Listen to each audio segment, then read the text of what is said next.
अधेड़ उम्र में सास की शादी। रेशमा आज बहुत खुश होती है। आज उसकी शादी को पूरे 10 साल हो जाते हैं। घर में खुशी का माहौल होता है और इसी खुशी में रेशमा घर में तरह तरह के पकवान भी बना रही होती है। इसी बीच रेशमा की पड़ोसन उनके घर आती है और उससे कहती है, क्यों रेशमा, आज घर में बड़े पकवान बन रहे हैं, कुछ खास है क्या आज? आज ही के दिन मेरी शादी हुई थी और आज मेरी शादी को पूरे 10 साल हो चुके हैं। अच्छा, शादी से याद आया रेशमा, क्या तुझे पता है हमारे पास वाले ही एक गांव में 70 साल की एक बुढ़िया औरत अपनी दूसरी शादी रचा रही है। क्या 70 साल की बुढ़िया औरत की दूसरी शादी?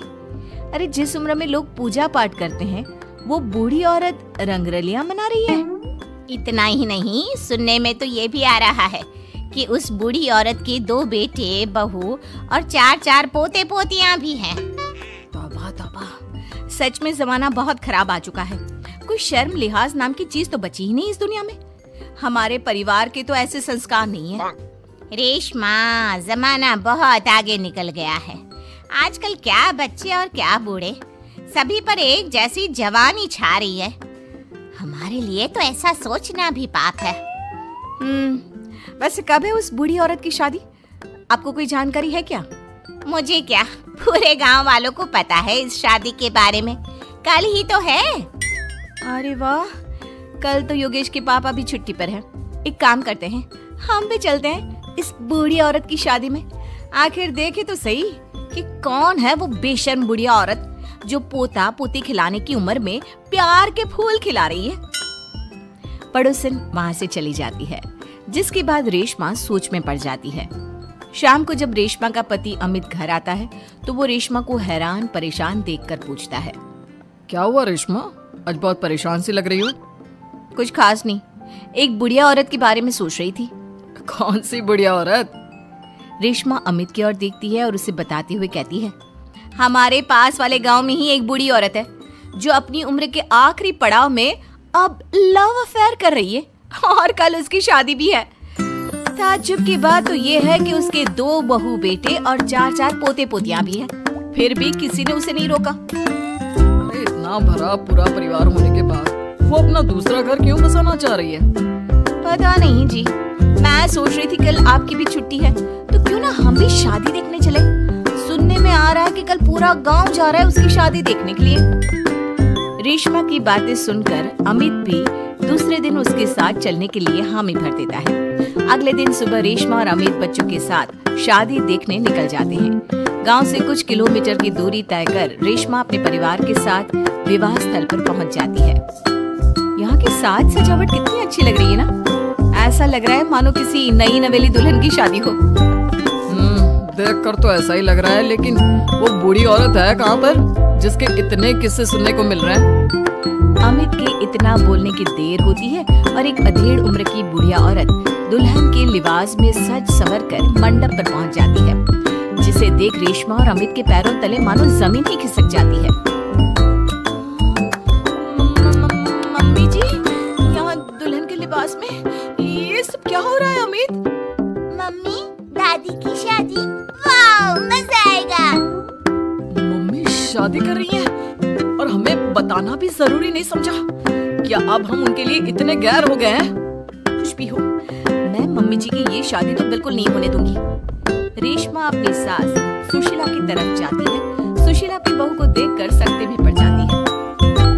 रेशमा, तू यहाँ क्या कर रही है? मेरी छोड़िए मम्मी जी, और आप अपना बताइए, आप यहाँ दुल्हन के लिबास में क्या कर रही हैं? आप इस उम्र में शादी कर रही हैं? जानती है समाज कितनी थू-थू करेगा हम पर।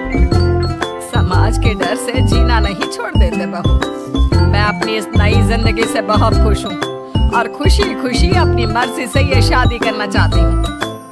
अगर इस समाज में जीना है तो सब देख कर चलना पड़ता है मम्मी जी। आप तो यहाँ शादी कर लोगी, लेकिन कभी सोचा फिर हम सबका जीना कितना मुश्किल हो जाएगा? मैं आपकी शादी बिल्कुल नहीं होने दूंगी। सुशीला अपने बेटे के पास जाती है और उसे समझाने की कोशिश करती है। बेटा, अब तू ही कुछ समझाना बहू को। इस शादी को लेकर मेरे भी वही अरमान है जो हर लड़की के उसकी शादी पर होते हैं। बेटा, मैं क्या समझाऊं माँ उसे? आप इस उम्र में शादी करने जा रही थी और आपने हमें बताना भी जरूरी नहीं समझा, क्योंकि मैं जानती थी कि तुम लोग कभी मेरी शादी से खुश नहीं होंगे, इसलिए मैंने तुम लोगों को कुछ नहीं बताया। मम्मी जी, ये सब सोचने से पहले कभी आपको हमारी इज्जत का ख्याल नहीं आया? आज आपकी इस हरकत के कारण ही हम समाज में कहीं मुंह दिखाने के लायक नहीं रहे। बहू, कब तक तुम यूं ही समाज के बारे में सोचती रहोगी? ये लोग आज 100 तरह की बातें बनाएंगे और कल को सब भूल जाएंगे। क्या इनके डर से मैं जीना छोड़ दूं? कल तो सभी को मर जाना है, उसमें भी अगर हम ऐसे ही डर डर कर जीते रहे तो कभी खुश नहीं रह पाएंगे। मम्मी जी, बातें बनाना कोई आपसे सीखे। जिस उम्र में आपको पूजा पाठ करनी चाहिए, अपने पोते को गोद में खिलाना चाहिए, उस उम्र में आप फिर से अपना घर बसाने के सपने देख रही हो। यकीन नहीं होता मम्मी, आप इतनी स्वार्थी कैसे हो सकती हो? स्वार्थी?